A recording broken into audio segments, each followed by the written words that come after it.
Mike Sullivan. I'm a former IRS agent and teaching instructor with the IRS. Welcome to my YouTube station. That's my dog Sammy behind me. I want to talk to you. Oh, by the way, I worked at IRS for a decade. I was a teaching instructor for them in the Southeast region in the United States. As a revenue officer, I've worked thousands and thousands of cases. I've been in tax defense for 41 years. Remember, I was the IRS. I want to talk to you today about auditing, IRS auditing for due diligence compliance. We call these the tax preparer audit and what you should expect. I want you to know that if you have a PTIN number and you file a return, IRS tracks everything on your number. Any losses that's gone on with returns that you file, they track every return.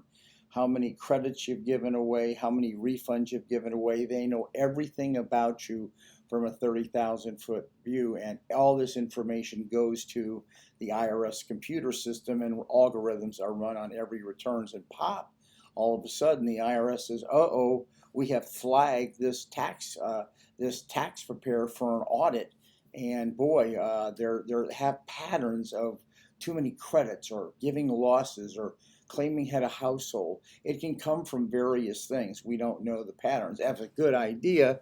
Let me just run a couple so you have them.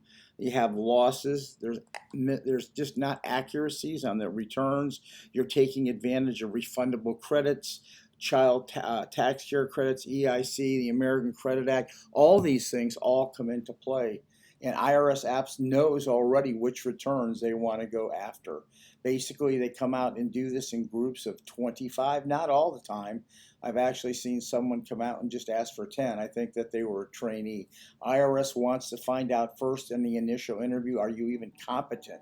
Are you competent actually to go ahead and handle returns? They could make a recommendation. IRS cuts all your PTINs, ITINs, diaper, everything off. IRS can do that.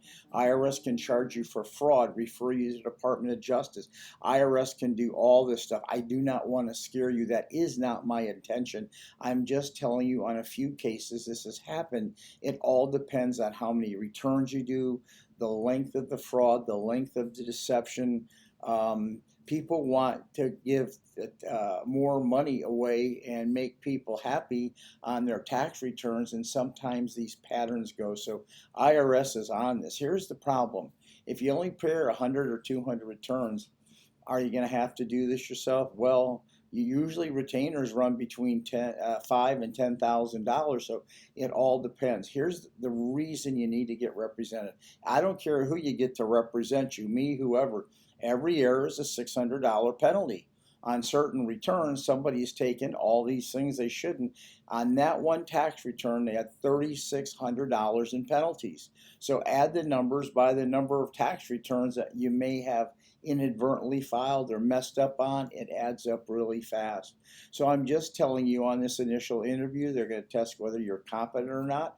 They're going to look at your returns, what records you've kept. That's what they do. So IRS starts digging, and they start with these 25 or sometimes 10, and they decide how many more they want to go. I've seen sometimes they've run the table.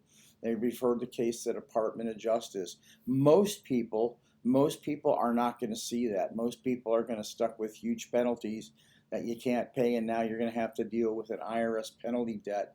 But anyway, I'm just trying to give you a general overview what can happen. You need to know that, so you need to know the truth. I've done this for a long time. I've done this for 51 years. We are available for representation. At least you know today what you need to know with that IRS visit. I hope you get a good person. If you don't call us, I mean, as far as the auditor goes, some of them are really nice, and some of them you wonder where they come from. Anyway, give me a subscription if you would. I always try to give you the latest scoop on IRS. I appreciate it. I answer my own phone, just so you know. Thank you.